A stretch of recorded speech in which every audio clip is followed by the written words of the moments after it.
This is White Plains Week, the weekly news roundup. With your moderator, John Bailey, editor and publisher of the daily internet newspaper White Plains Citizen Net Reporter. Jim Benerofe, editor and publisher of SuburbanStreet.com and WhitePlains.com. And Peter Katz, noted broadcaster and journalist. White Plains Week, what's happened, who are the newsmakers, and what's in store for the future. The views and opinions expressed on this program are solely those of the participants. White Plains Week is presented Fridays at 7:30 and again on Mondays at 7 p.m. here on Channel 76.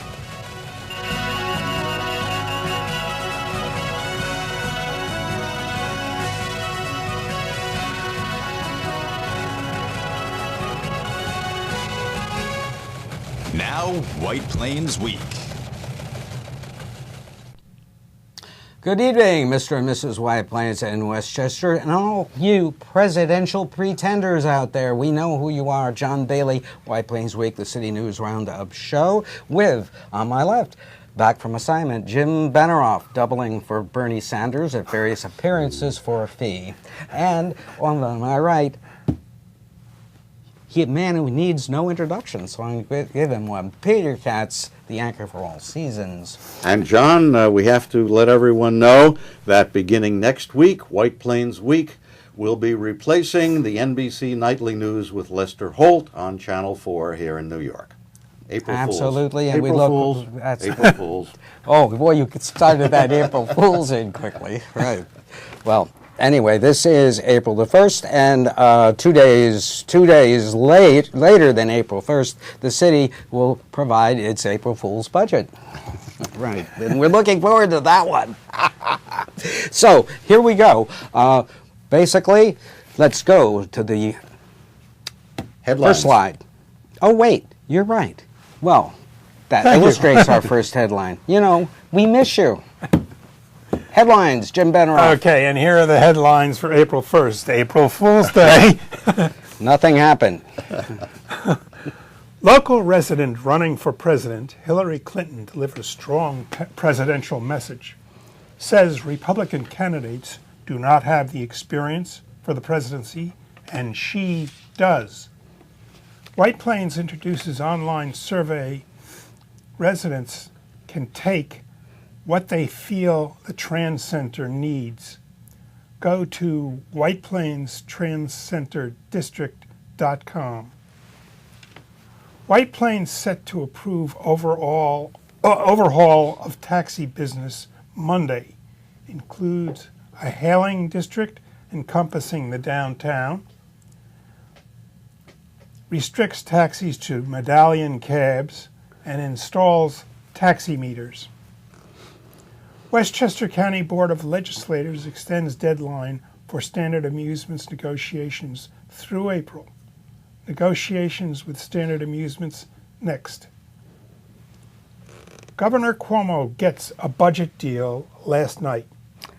Thank you, Jim. And let's just say, welcome back from assignment. And you're stepping right back into a maelstrom of big type news that happened right around White Plains, and one of them was Hillary Clinton making a huge appearance over at Purchase at the SUNY campus, and there's a shot of it on our opening slide, an overall view of, what do you figure, Peter, about 300-400 people in that little theater over there? My estimate was 400 to 500 at this rally, and John, since you and I were there, we all know that she did indeed kick off her Westchester campaign in the New York Democratic primary, which is to be held April 19th. It was over at the Performing Arts Center of SUNY Purchase. It happened Thursday, the 31st.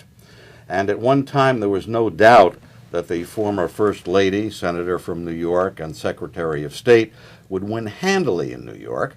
But recently, her challenger, Bernie Sanders, has been narrowing the gap. Her campaign kickoff rally began at about 1 p.m. and County Democratic Party Chairman Reginald Lafayette opened the event, and within a few minutes, Congresswoman Nita Lowey and Hillary Clinton entered.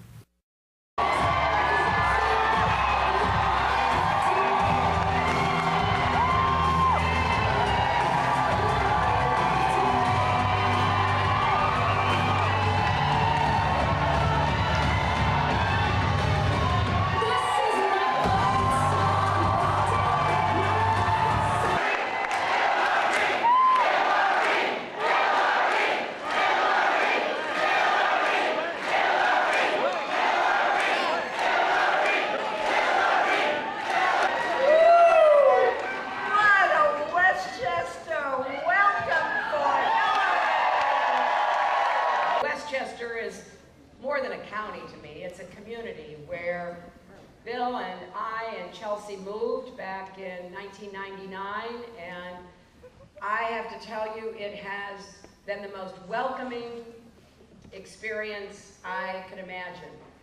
We felt so much at home from the very beginning of our time living here. We've taken long walks with our dogs in every preserve and every route that you can imagine throughout this county, which has done so much to provide parks and recreation space to the people who live here. We've eaten a lot of great meals at not only diners, but restaurants. We particularly favor, having coffee at Lang's in Chappaqua and going to the Kill House for special occasions. And I have been really honored to march in the Memorial Day Parade down King Street in Chappaqua, where we end up across from the train station to honor those who paid the ultimate sacrifice for our freedom. I know what's happening in America. I'm not oblivious to the pain and the frustration and a lot of the disappointment that people feel about our political system, our economy, our government. Just a few minutes into Secretary Clinton's speech, she started to reference the Great Depression and a time when polls were taken of the American people to determine, among other things, their mood and attitudes. And as she was making her point, a group of supporters of rival Senator Bernie Sanders interrupted her. Keep in mind that both Sanders and Clinton in the past had been making a point of being civil towards each other and of criticizing supporters of Republican candidates who disrupted various Republican rallies. When asked, do you think things will be better? They've always said yes. If she wins, we lose. Oh, I know, the Bernie people came to say that. We're very sorry you're leaving.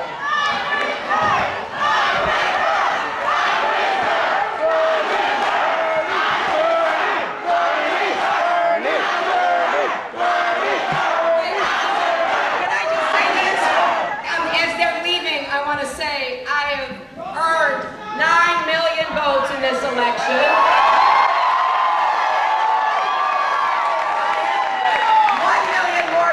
Donald Trump, and I have 2.5 million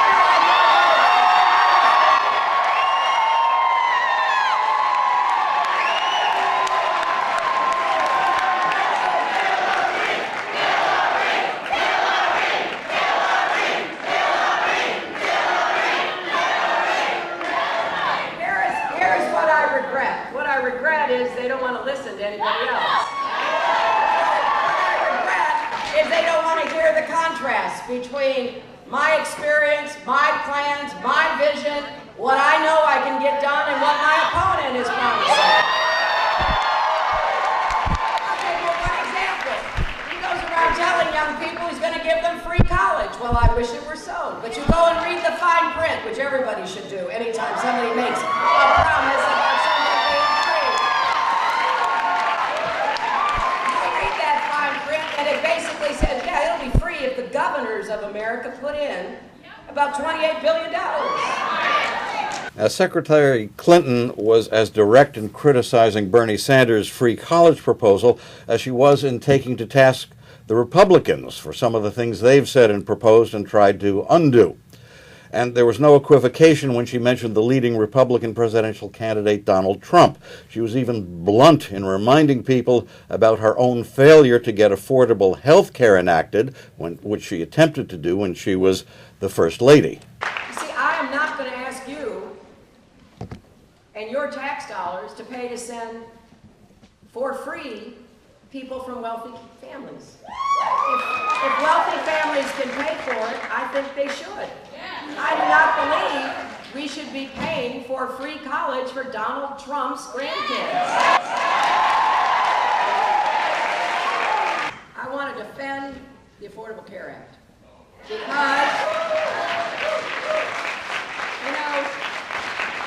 before there was something called Obamacare, there was something called Hillary Care. And I still have the scars to show for it. If they get a Republican in the White House, it will be gone. Another of the many reasons why we can't let that happen. Senator Sanders wants to start all over again. And fundamentally disagree. First of all, I know how hard it was to get to where we are. And number two, we are at 90% coverage. It's easier to get from 90 to 100 than from 0 to 100. And that's don't forget also, we've had a big expansion in rights. Human rights, women's rights, civil rights, gay rights, workers' rights. We've had a big expansion, and the Republicans spend all their time trying to restrict those rights. When I think about what makes people's lives better, I think about them being able to be themselves, to make their own decisions. And we had an example of the difference yesterday, right? Just yesterday, Donald Trump said women should be punished for having an abortion.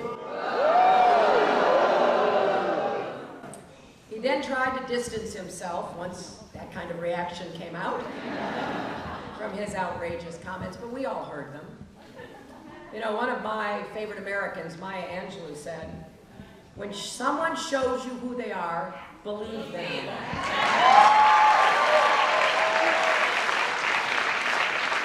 Donald Trump is showing us exactly who he is, and we should believe him. But let's remember this. All the Republican candidates want to make abortion illegal. If you make abortion a crime, then you make women and doctors criminals. I'm always struck by the fact that these Republicans all want limited government except when it comes to women's rights. Now, Secretary Clinton's speech was met with the kind of enthusiasm you'd expect from a crowd of her supporters, many of whom were already volunteering to work on her campaign. But there were local political figures there, too, such as White Plains Mayor Tom Roach and the Greenburgh Town Supervisor Paul Feiner. Some local union leaders were there, too. Clinton spent quite a long time working the crowd, shaking hands, posing for photos. I noticed she's become somewhat of an expert at holding someone's cell phone and actually operating it to take a selfie with the person. Bob Meyerson, someone we know from here in White Plains, the community affairs activist, managed to shake hands and exchange friendly hellos with Secretary Clinton. And while she was very busy working the crowd inside and even commenting to people when they had a moment to get her ear and get her reaction to something outside, Bernie Sanders supporters had set up a mini rally of their own to put on a show for Clinton supporters as they left the inside of the Purchase Performing Arts Center. There were a few rival chants and plenty of police standing by, but the show of opposing political views was peaceful and generally quite respectable. Earlier in the day, Hillary Clinton made a stop up at the high school in Chappaqua, where she met with teachers and students and toured the place. That was closed to the press. Now, we reached out to Bernie Sanders, the Donald Trump, the Ted Cruz, and the John Kasich campaigns to find out whether their candidates will be campaigning in Westchester anytime soon. But so far, we have not heard back from any of these opposing people. Last night, though, Sanders did hold a campaign rally in the Bronx, and they said that 16,000 people attended that in the Bronx. John? Well, Jim, what's your reaction to what you saw? Well, I think that Hillary Clinton is correct when she says that she has the qualifications. She's got the experience. And I will say that these people that support Trump just say they want non-establishment people. Trump is not a non-establishment person. He may be politically non-establishment, but he's establishment otherwise. And he's just a big real estate developer. And what I took from what she was saying, Peter and Jim, was she was much more confrontational on the issue of experience regarding presidential candidates. She said that she would fight ISIS by forming more stronger coalition. And she said that both the candidates that are running on the Republican side simply are saying things that are really antagonizing Muslim nations whose interests would be served by going after ISIS and helping us. Well, interestingly, And she used a quote attributed to Police Commissioner Bratton in Yes, New York, right. where, as you recall, Ted Cruz said we need to have the police patrolling Muslim neighborhoods, etc. And the New York City Police Commissioner said, yes, if we isolate Muslim neighborhoods, what about the 1,000 Muslim policemen we have here on the force in New York? Yes. How do you handle that? I mean, the whole problem is the Republicans are not dealing in facts, they're not dealing in reality. And Mrs. Clinton pointed out, particularly in talking about the healthcare problem. And reality it's interesting to note that counts. Reality counts, Republicans, and it's time you realize. Yeah, what I would really like to see is I would like to see the media interviewing all of the candidates just on their personal backgrounds, where they went to school, and I would have Mr. Trump present his degrees, the paper what they were written on, what their education is, what their age is, do they exercise, what do they do, how do they live What books have you read, what movies do you like, to get to know something on a personal level? I know that you can't have age discrimination, but I can tell you we know that towards the end of his administration, Reagan was falling asleep at meetings. Well, that's been disputed. His wife Nancy did dispute that, and actually, that in the case of Reagan, they had found some things buried in his archives, which indicate that he was much more active in forming policy and in execution than people had believed. But the age issue is interesting because I seem to remember that it's been kind of a tradition, or had been a tradition until John F. Kennedy came along, for presidents to be slightly older. Certainly not of what we call the millennial age. Experienced, the key word in experience, government leadership. and Well, age. it's interesting. On the younger side of things, we do have an age limitation. You cannot run for president if you're under 35 years of age. Why can't you have it on the top also? I mean, You can't run after I know age what 70, it's like right? to be in my 70s, okay? Hey, so do I. Well, So do you. most of the candidates No, are I just, don't. What are you just talking getting to that about? point. But I am telling you, Produce your birth certificate, please. And the place of birth, too. and I know And why? that for a guy my age, I'm in very good condition, and I do quite a bit of exercising. I must say, from what I've seen of Bernie Sanders, for someone of his age, he's in very good condition, and certainly Hillary Clinton was Indefatigable. as vibrant and as energetic, Well, Hillary certainly Clinton, yesterday, Hillary as Clinton is in her anyone. late 60s. Yes. Yeah. I think there's a big difference when you cross that 70 line, personally, from my own. The 70 barrier. Anyway, just 70 one more thing on presidential before we move on to the other news is that as of this morning, Donald Trump is again trying to back off of the statement that he made about women who have abortions should be punished. Well, I mean, you're seeing a preview of what a Trump presidency would be like. Saying things off the cuff, not thinking about them, and then backsliding. Anyway. And is that what I really meant? Now, we had a lot during the George W. Bush administration of that. But All right. Right. But anyway, now Stay another tuned thing. for more. Yes, another thing that you saw was Dan Rather being interviewed on CNN about press coverage of Actually, the debates. he was on MSNBC on Lawrence MSNBC? O'Donnell's show, and just the key point that he made was that the news media is doing a poor job these days when it comes, Well, of course, they're when doing it an comes excellent to covering job. the campaign, in that when candidates say outrageous things, they're not challenged by reporters. Used to be that a reporter doing an interview would know probably as much, if not more, about the subject than the person being interviewed, and certainly would not hesitate to challenge an error. But here we see in this particular campaign that where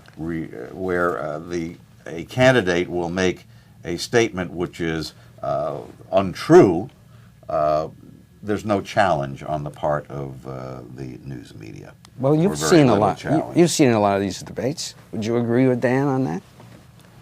Yeah, I think so. I think that most of the debates avoided focusing on real issues and got much more into they were Certainly on the Republican side, it was control 'em. personality driven and a lot of I name didn't calling. watch as many of the debates between Bernie Sanders and, although I did see a couple of them before the third candidate was out. I forget his name now. They were all Yeah. very forgettable. You mean Rubio? Yes, very forgettable. No, I wasn't talking about Rubio. I was talking about when Bernie Sanders and Hillary Clinton were debating. There was a third candidate, a governor or something from Maryland. Maryland. Yeah. Right.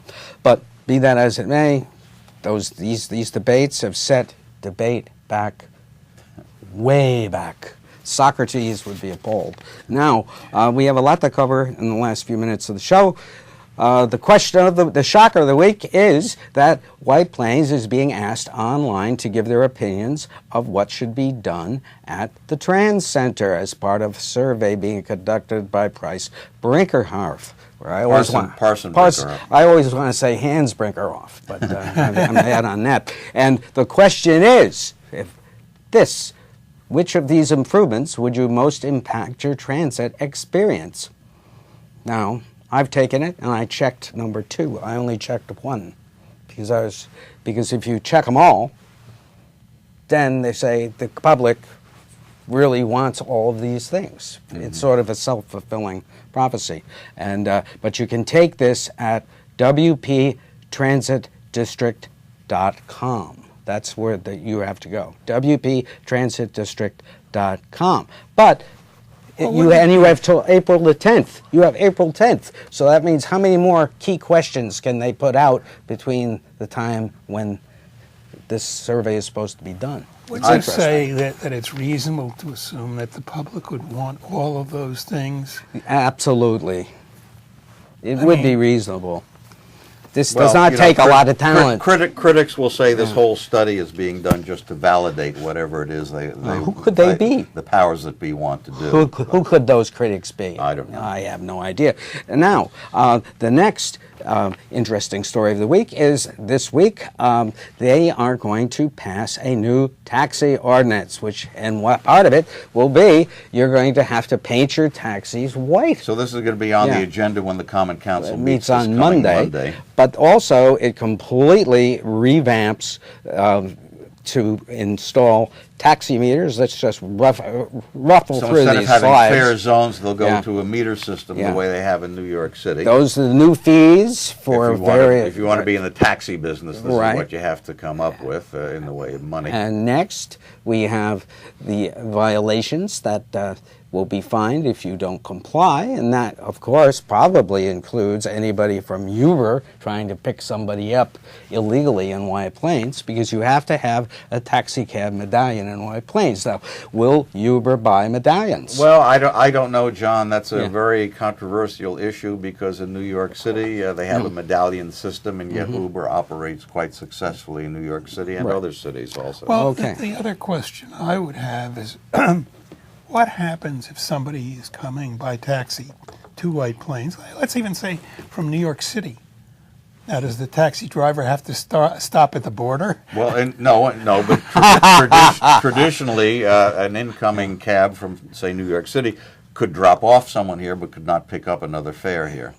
That's the way. Well, whether that will be the case under this new ordinance, we would have to see. But a lot of questions. The most significant thing is what is the cost of a taxi ride going to be under this meter system? We believe that the initial drop on the meter when you get into the cab is going to be about $2, and then there will be a certain rate for each eighth of a mile, and then you have the waiting time on top of it. Now, we figured in the past it's been around $6 from certain places in the South End to get to the train station.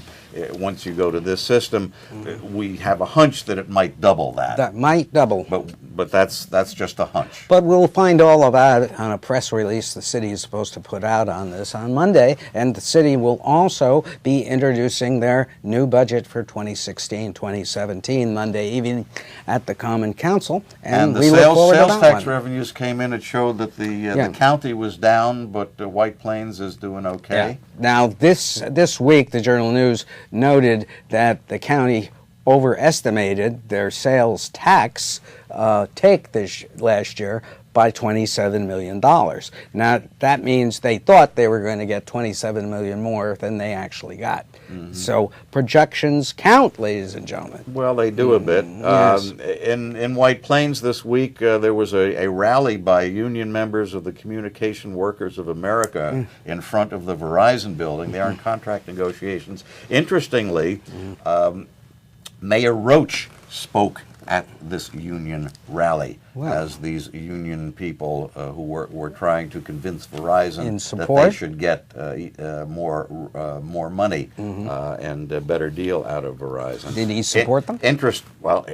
I find it interesting that the mayor attended a union rally when the city has these contract negotiations. Well, he should be more supportive of his own unions, because the head of the CSEA told me yesterday at the Clinton rally that the negotiations are at a standstill. That's the city's CSEA union. Right, and I think the others are pretty much of a standstill too. However, they have plenty of money, the way we project the sales tax, to handle, to get some little raise. Parity with the firemen and all that. These are big issues. And the state gets a budget, right? And it looks as if they'll be doing $15 by 2021. Well, $15 raise for a $15 minimum hourly wage for state employees. Record $24.8 billion in state aid to education in this budget if they actually pass it. Right. We'll see you on the radio, WVOX, Tuesday morning, 7:40. Good night, Jim. Good night, John. Good night, Peter. John. And good night from White Plains Week. White Plains Week has been a presentation of White Plains Citizen Net Reporter, WPCNR.com, in cooperation with Channel 76. Comments may be emailed to WPCNR@AOL.com. The copyrighted print White Plains Cityscape by Leonard Weber is used courtesy of the White Plains Presbyterian Church. For information on its availability, you may contact the church at 761-8585. The views and opinions expressed on the preceding program were solely those of the participants. White Plains Week is presented Fridays at 7:30 and again on Mondays at 7 p.m. here on Channel 76. For White Plains Week, this is Seth Benerofe speaking.